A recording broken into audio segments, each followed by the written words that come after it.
Who is Garfield? No, actually, this isn't one of those rhetorical questions YouTube video essayists ask to try to introduce things. This thing just showed up in my house one day and stole my lasagna, and I haven't been able to sleep since. He left with one demand: recompose the soundtrack to A Week of Garfield in one sitting. So that's what I did. Hopefully this supernatural being can finally leave me alone after this. A short while ago, I recomposed the soundtrack to the most beloved game of all time, Rocky and Bullwinkle NES. Generations of musicians have spent their entire lives researching and decoding the masterpiece that is that game's soundtrack, trying to identify how music could have reached such unbelievable levels of quality. I had to recompose it because it was so good that people who listened to it would actually go insane. It was necessary to protect the human race from the dangers of listening to the peak of music, since it would have crippled the careers of all future musicians who still live their lives knowing that there was no way to make anything better. I ended up recomposing the game in about 3.5 hours, but unfortunately the VOD was lost, so this time around there's two things that are different. My VOD was saved, so now you guys actually have video proof that I did it in 4 hours, 31 minutes, and 29 seconds, and this game's soundtrack isn't actually bad. A Week of Garfield is a 1989 Famicom game that stars Garfield as he tries to find his beloved companion Odie by the end of the week. I say Famicom game because this game was never released outside of Japan, which is supposedly due to licensing issues, but if I'm honest, it's probably because the game is bad. But I'm no angry video game nerd. All I care about is music, and this game sounds alright. Its main theme is being somewhat jazzy, which makes sense as that's kind of the vibe Garfield had in his early days. He's a laid-back cat with an attitude, so he gets some laid-back swing with some attitude. We can see this clearly with its title theme. It's a rather short loop, and as I said on my initial reaction, it's okay, it's not bad, it's not atrocious. Which is high praise coming from me. I decided before beginning composition that there was a particular aspect of composition that I wanted to try to incorporate, that being leitmotif. The best possible time to establish a leitmotif is, of course, in the title theme, as that's the most unavoidable part of the game.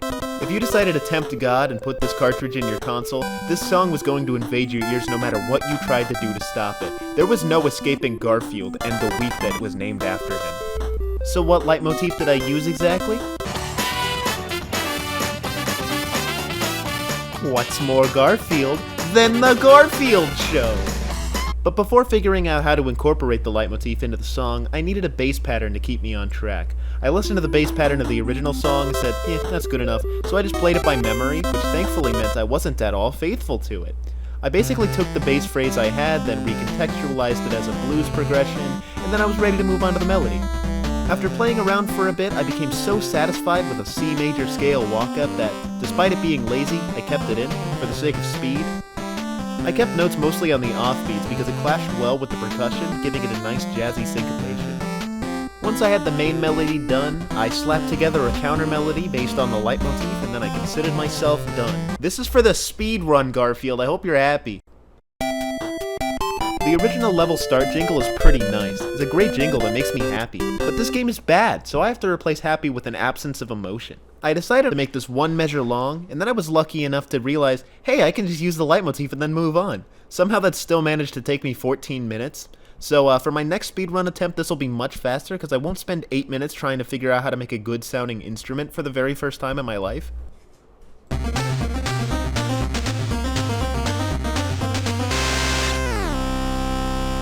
Monday, Tuesday, because as everyone knows, Garfield's mortal enemy, Monday, is not the final boss, but rather the opening stage and is used as a tutorial. What?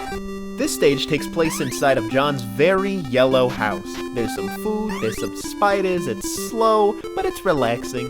The original song sounds almost identical to me to They Might Be Giants' Hot Dog from the Mickey Mouse Clubhouse. So to make laziness a theme for this speedrun, I just took the B section from that song and made it my melody.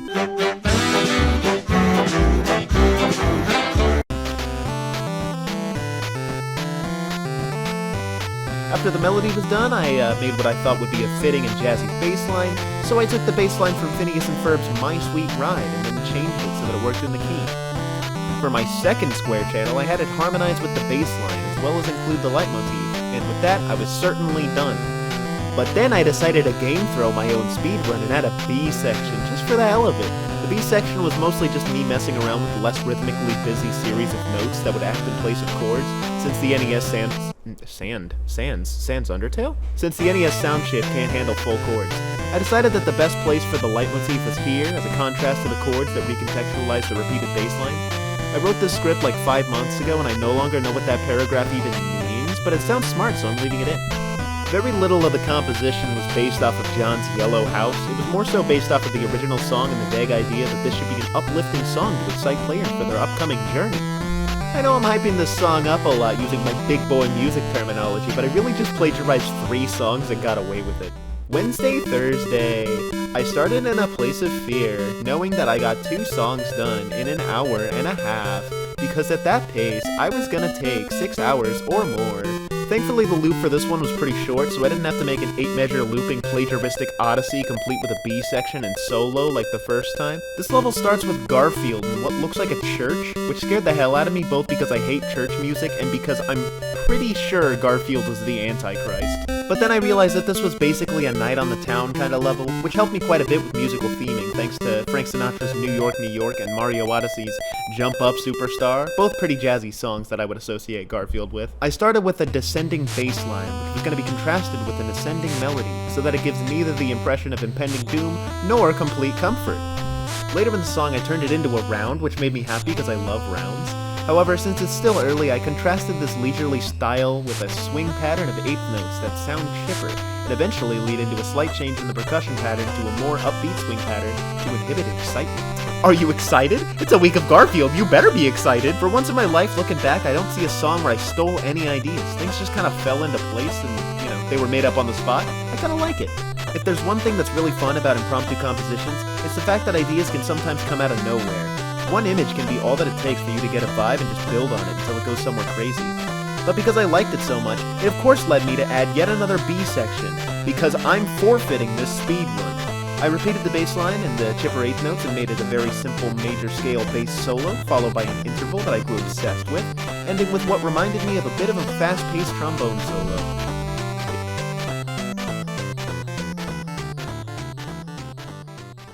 It's Friday!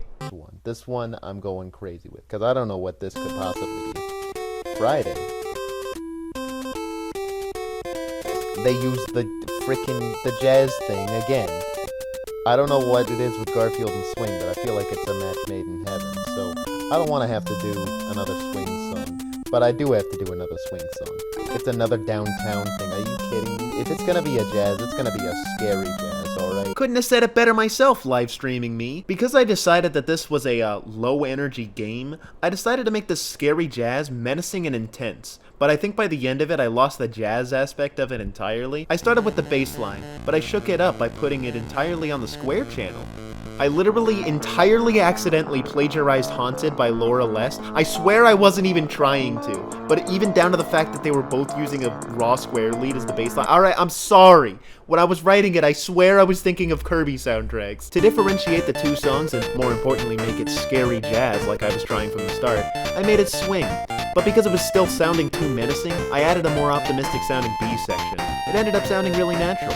The second Square channel was dedicated to harmonizing with the main bass line, but then following it up was a melody that harmonized with the Triangle channel. The Triangle channel was accidentally sonically similar to Seven Nations Army due to them having similar chords, but I didn't realize that until I'd fully written it. This was accidental plagiarism the song, which is a nice contrast to the other 2, that being the first level's blatant and unapologetic plagiarism, and the second's complete originality. Saturday.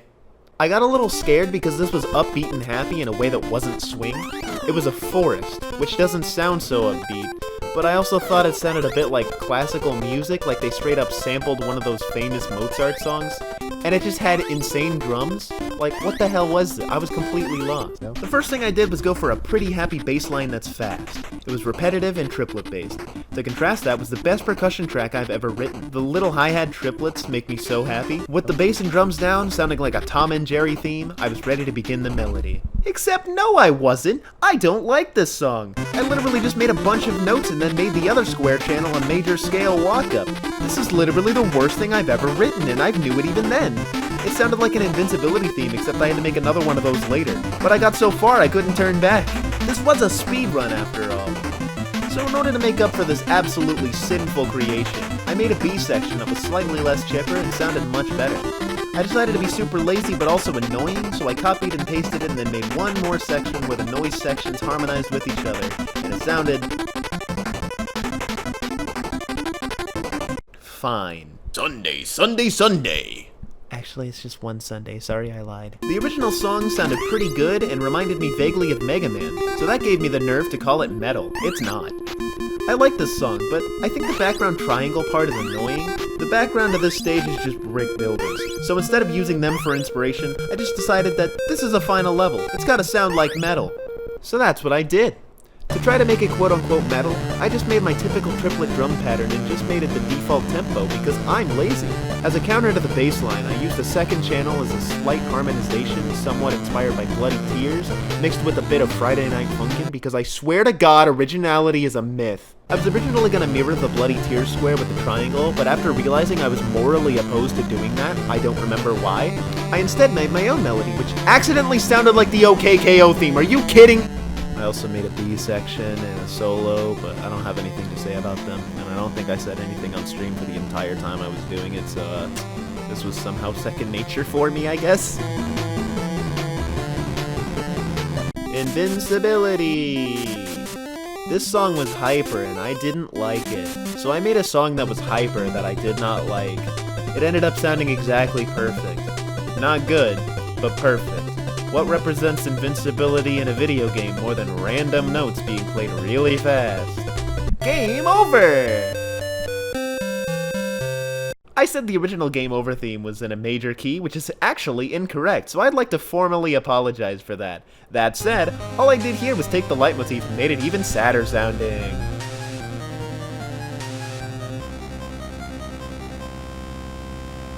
The credits scared me, because it was a perfectly passable, somewhat reflective song, as Garfield and John rejoice at the return of their long-lost dog, Odie. I'd never gotten the opportunity to practice composing a reflective song. Rocky and Bullwinkle had a 6-second ending theme, and I just got to do a reinterpretation of one of the level themes there. Here, I have to make a reflective and still invigorating outro. How? I started by making it a waltz, because waltzes are calming, especially when they're slow. I made a calming sounding instrument and then got to work with the melody.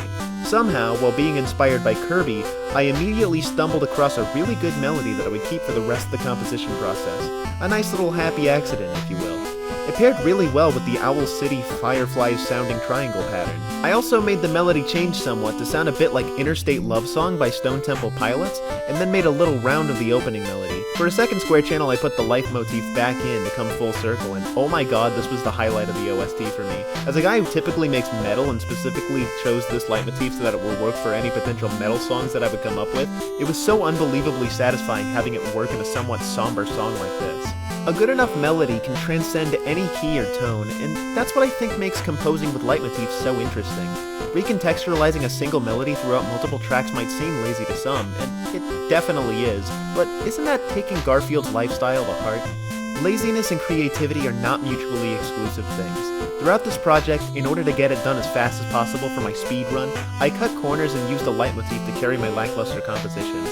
But in the end, outside of Saturday, and, the invincibility theme that I also hated, I feel like it led to some of the best sounding compositions I've made. And I made these on the spot in one sitting, and at the end of the day, it doesn't matter that I didn't put my all into it. I'm still proud of what I managed to achieve, and in the end, Garfield knows better than anyone. Laziness can be a virtue. So cut those corners, take those breaks, eat those lasagnas, and take those naps. At the end of the day, if you're happy with what you've produced and you're proud of it, those instances of inactivity are just moments to look fondly upon. And once you've truly embraced your laziness, realizing it doesn't diminish the quality of your work, the world should look out. Because here comes Garfield! Oh god, he found me!